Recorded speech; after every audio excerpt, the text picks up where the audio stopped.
اور میرے مصطفیٰ کا علم چھوڑو، انہوں نے چھوڑو، یہ دیکھ نہیں سکتے، یہاں پر نہیں دیکھ سکتے، وہاں پر نہیں دیکھ سکتے۔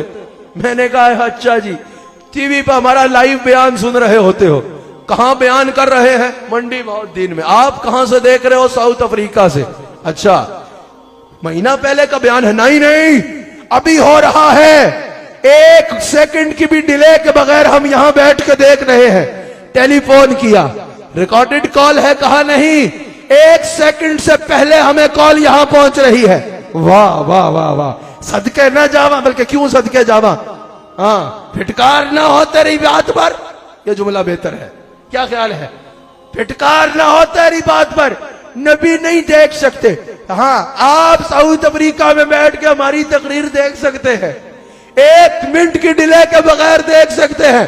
کہا یہ تو سیٹلائٹ ہے نا، منڈی بہاؤالدین سے سگنل سیٹلائٹ پکڑتی ہے، پوری دنیا میں دوسری سیٹلائٹ سے کے ذریعے یا اسی کے ذریعے جو ہے شعاعیں آتی ہیں، اور میرا موبائل اس کو کیچ کرتا ہے، اور یہ سارا عمل ایک سیکنڈ میں ہو جاتا ہے۔ میں نے کہا تجھے سیٹلائٹ پہ تو یقین ہے کہ ایک لمحے کی دیر کے بغیر یہاں سے ساؤتھ افریقہ تجھے ہماری تقریر دکھائی جا سکتی ہے، تو جس کے علم کو اللہ تعالیٰ وَعَلَّمَكَ مَا لَمْ تَكُنْ تَعْلَمْ کہے اور فضل عظیم کہے، جس علم کو اللہ کلیل کہہ رہا ہے، اس کلیل میں سے ایک حصہ سیٹلائٹ ہے، اور اس میں تجھے اطلاع اعتماد ہے، وہ منڈی بہاؤالدین سے ساؤتھ افریقہ میں تجھے ایک لمحے میں بات پہنچا سکتا ہے، اور جس کے علم کو اللہ فضل عظیم کہہ رہا ہے اس میں اختلاف کرتا ہے۔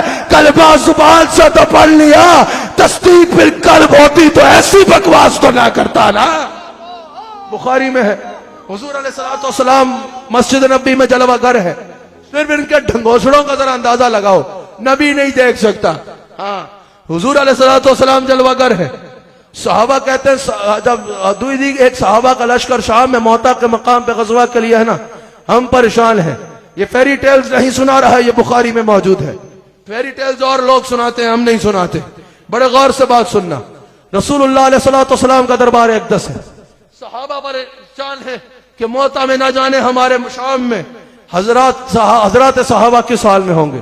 حضور منبر پہ جلوہ کرتے ہیں، میں بتاتا ہوں نا۔ صحابہ کہتے ہیں حضور نے فرمایا اب زید بن حارثہ لڑ رہا ہے، جھنڈا زید بن حارثہ کے ہاتھ میں، اب وہ شہید ہو گیا ہے، اب اس کی روح نکل گئی ہے، اب وہ جنت کی طرف اب پرواز کر رہا ہے، اب اللہ اس کو جنت میں داخل کر چکا ہے۔ پھر حضور فرماتے ہیں اب میں دیکھ رہا ہوں جھنڈا جعفر ابن ابی طالب کے ہاتھ میں ہے، اب جعفر لڑ رہا ہے، اب جعفر پر حملہ ہو گیا، اب جعفر پر حملہ ہوا، اب جعفر کی روح نکل رہی ہے، اب جعفر کی روح آسمان کی جانب پرواز کر رہی ہے، اب جعفر کو اللہ تعالیٰ نے جنت میں داخل کیا ہے، اور اب اللہ نے اس کو پر دیے ہیں، جعفر تیار اڑنے والا کہا جاتا ہے نا، اب جعفر کو اللہ نے پر دیے ہیں اور وہ جنت کی سیریں کر رہا ہے۔ تم صرف یہاں دیکھتے ہو، میرے نبی کو دیکھو، یہاں بھی دیکھ رہے ہیں اور وہاں بھی دیکھ رہے ہیں، روح نکلتی بھی دیکھ رہے ہیں، وہاں جاتی بھی دیکھ رہے ہیں، اور جنت میں جاتے بھی دیکھ رہے ہیں۔ صحابہ کہتے ہیں حضور مدینہ شریف میں بیٹھ کے شام کا منظر ایسے بیان کر رہے تھے، یا ہمیں لگ رہا تھا کہ غزوہ مدینہ میں ہو رہا ہے، یا حضور شام میں بیٹھے ہیں، یا مدینہ شریف اور شام کے درمیان کوئی پردہ ہے ہی نہیں، حضور دیکھ کے بیان کرتے جا رہے ہیں۔